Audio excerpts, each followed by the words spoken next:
kailan ba matatapos to? So, eto na yung secret. Ninakaw ni cheerleader Nat yung alahas ni Diana, yung favorite pendant niya.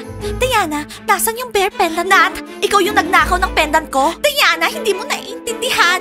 Sinuot ko lang yon para sa party. Kaya lang nawala ako. Natakot akong sabihin sa'yo. Well guys, wala na akong dapat gawin dito. Katapusan na ng friendship nyo. Pink Rebel is over. Bye. So ibig sabihin, hindi si Mary yung traidor? Yana, hindi ko alam. Syempre, hindi naman magpapahalata yung traidor, diba? Sasabihin din nila kunwari yung secrets nila. Sorry, kapag nalaman ng iba yung sikreto ko, talagang hindi ko kakayanin. Hindi ako papasok ng 2 linggo. Diyan na kayo. Aalis na ako. Mary, hindi ka pwedeng umalis. Alam na namin lahat tungkol sa inyo. Wala na kayong itatago. Kalat na yung sikreto niyo. Kung alam mo yung sikreto, manahimik ka na lang. Di mo na kailangang pagsigawan. Alam na namin paano kayo pumasa ni Smiley dun sa exam. Boy, pwede ba manahimik na kayo? Tama na! Ayoko na makarinig ng chismis! Kev, bakit pinagtatanggol mo sila? Hindi ko sila pinagtatanggol. Galit lang ako sa chismosa. Kaya huwag kang magchichismis ha. Kev, magchichismis ako kung kailan ko gusto. Pwede ba manahimik kayo? Para kayong mga palaka. Hoy, wag mo nga kaming